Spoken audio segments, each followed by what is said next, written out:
This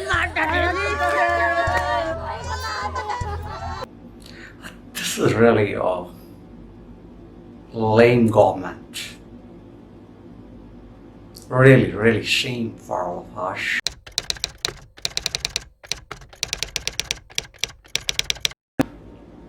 कोई मिंटोस खा के दिमाग की बत्ती जलाता है, हमारे पास मिंटोस तो है नहीं, तो हम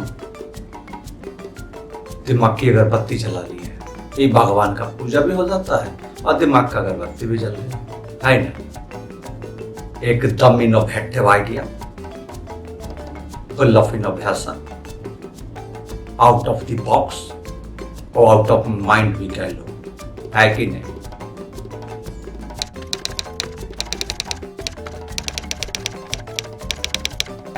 अच्छा तो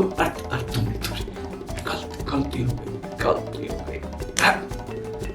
तुम नहीं, आप तो गवर्नमेंट की बात कर रहे हैं। ठीक है, समझ गए। आप गवर्नमेंट की बात कर रहे हैं, राइट? गवर्नमेंट का मतलब गवर्नमेंट, राइट? ठीक है।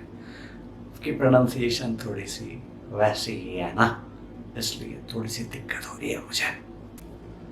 तुम जानते हो गवर्नमेंट होती क्या है? जो मिंट में फेल हो जाए वो गवर्नमेंट होती है। वोट के लिए जनता के पैरों पर गिर जाती है, चंदा के लिए व्यापारियों के हाथों बिक जाती है, तो मिंट में गिर जाती है, और तो यही गवर्नमेंट कहलाती है।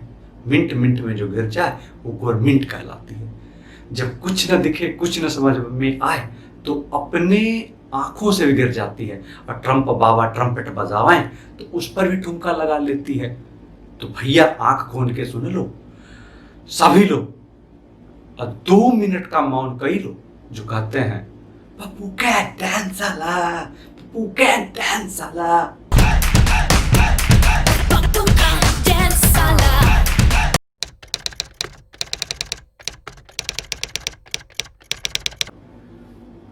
सरकार नाचती गाती नहीं है, ठुमके नहीं लगाती है। वो देखिए अपने कार्यों को बहुत ही तत्परता से करती है। जैसे इस चूरन बाबा ने कोरोना की दवाई निकाली, तुरंत सरकार ने उस पर बैन कर दिया, क्योंकि वो मेडिकल मानकों पे, मेडिकल स्टैंडर्ड्स पे खरी नहीं उतरती थी। भाई सरकार की तत्परता के लिए आपको दाद देनी होगी। अगर आप दाद नहीं देते तो आपके मन में कहीं ना कहीं और कुछ ना कुछ खोट है। प्रीकंसेप्ट नोशंस हैं आपके मन में, आप बायस्ड हैं, पूर्वाग्रहों से ग्रसित हैं आप सरकार के लिए। तुमने कर ही ली, जब तुमने छेड़ी थी बाबा की बात, तो कर लेते हैं कि बाबा की बातों पे गुफ्तगू, और तो हो जाएगी थोड़ी सी सरकार की भी बात, है ना? कैसा रहेगा? चलो हो जाए बाबा की बात, बाबा के विषयों पे गुफ्तगू, और सरकार की भी बात कर लेते हैं। चलो, it will be really enlightening experience. आओ करें, ठीक है कर लेते। एक कोरोनिल एकदम बेकार की दवा है, एकदम बेकार की। अरे यार 2-4 जड़ी बूटियों को मिला दो, काढ़ा बना दो, कोई दवा बना दो, तो दवा कहलाएगी। इसी में भारत के लोग मरे। वैसे नहीं कहा जाता है भारत स्नेक चार्मर्स कंट्री, सपेरों का देश। ऐसी बातें करोगे तो यही सब होगा। भैया ये जो कोरोनिल है दवाइया, ये तो नाम के हिसाब से काम करती है। ये वो नहीं है आंख का अंधा और नाम नयन सुख, पता है? ये नाम ही के हिसाब से करती है। अब कोरोनिल, इसका मतलब क्या हुआ? नील कर दो। जैसे कि फार्मा कंपनी का बेनिफिट ये नील कर देगी, है ना? अब दूसरी बात, बहुत सारे लोगों का पॉकेट में पैसा आना और भी नील कर, बहुत सारे लोगों का कमीशन नील कर देगी। तो कोरोनिल बस नील कर रही है, उसका काम ही है नील करना।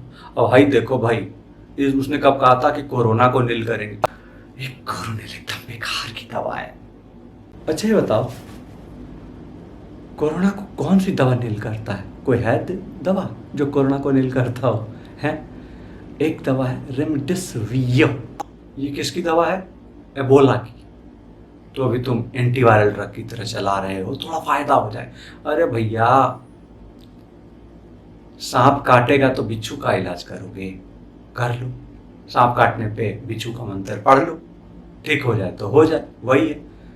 तुम्हारे पास एक और दवा है, उसका नाम पढ़ने में हमका तो औरों दिक्कत हो रहा है। चलो पढ़ा के बताते हैं। फाविपिरविर। अरे भाई, ऐसी ऐसी दवाइयां होगी तो टंग ट्विस्ट हो जाता है। अब बताओ, बीमार आदमी जिसको ऑक्सीजन का कमी, ऑक्सीजन पे चल रहा है, उसका कितना टंग ट्विस्ट होएगा। ये रेमडेसिविर और ये का एक और दवा है खाने पे। चलो, सिप्ला की एक और दवा है सिप्रेमी, उसको भी खिला लो। पर क्या कोई भी दवा पूर्ण रूप से कारगर है? 5-5, 6-6 हजार रुपए में भेज लो। जान का डर दिखा दो तो कोई कुछ भी दे देगा। दे देगा कि नहीं दे देगा? बताए तो दे देगा ना जी। जान है तो जहान है, लोग कुछ भी दे देंगे। तो पैसों की खेती कर लो जान के डर पे। कोरोना की जो दवाइयां बनी है, मल्टीनेशनल कंपनी ने बनाई है, वो तो काम करती ही है। अब उसके रिजल्ट्स बताते हैं। उनके दवाइयों के उपयोग के बाद, उन दवाइयों के उपयोग के बाद आपको मैं डेटा प्रोवाइड करता हूं। उन दवाइयों का जो प्रयोग हुआ था, जो लोग ऑक्सीजन पे थे उनको दवाइयां दी गई तो उनके मॉर्टेलिटी रेट में कमी आई है। जिनको दवा नहीं दी गई थी तब मॉर्टेलिटी रेट 12% था, और जिनको दवा दी गई, जो क्रिटिकल मरीज थे, उनके केस में मॉर्टेलिटी रेट 7%। तो देखो कितनी कारगर दवा है, कितनी काम करती है ना। तो आपको समझना पड़ेगा, जो दवाइयाँ रिसर्च एंड डेवलपमेंट से निकलती हैं वो काम करती हैं। ये काढ़ा वाढ़ा और जड़ी बूटियों जैसी चीज काम ना आती है। भाई, ये जो स्टैटिस्टिक्स है ना, ये भी झूठ बोलता है। स्टैटिस्टिक्स डज लाई। अब वो कैसे, हम तुमको बताते हैं। जब तुम्हारा सैंपल डेटा छोटा होगा तो उससे जो रिजल्ट आएंगे उसको आप पूर्ण रूप से सही नहीं मान सकते, है ना। क्योंकि छोटे सैंपल स्पेस में, छोटे सैंपल डेटा में करेक्ट रिजल्ट आना सही नहीं होता, क्योंकि वो बहुत ही छोटे समूह को रिप्रेजेंट करता है। और बाबा को भी ना ये नाम कमाने की बीमारी से बचना चाहिए, अति उत्साह की बीमारी से बचना चाहिए। वो अति उत्साह की बीमारी से थोड़े से पीड़ित थे। तो बाबा के लिए ये थी एक सलाह जो माननी चाहिए थी। तो चलो भैया, ये हमाम में सब ही नंगे हैं, ठीक है ना। अब बात फिर करेंगे कुछ और बढ़िया टॉपिक पे। बर्निंग टॉपिक लावेंगे जो जलता हुआ है। बर्निंग टॉपिक का बर्निंग आंसर देवेंगे। तुम पूछना बर्निंग क्वेश्चन, हम देवेंगे बर्निंग आंसर, ठीक है। चलो बाय। कोरोना हाथ पे हाथ धर बैठो ना, corona corona corona corona corona corona, हाथ पे हाथ धर बैठो ना, कोरोना कोरोना कोरोना।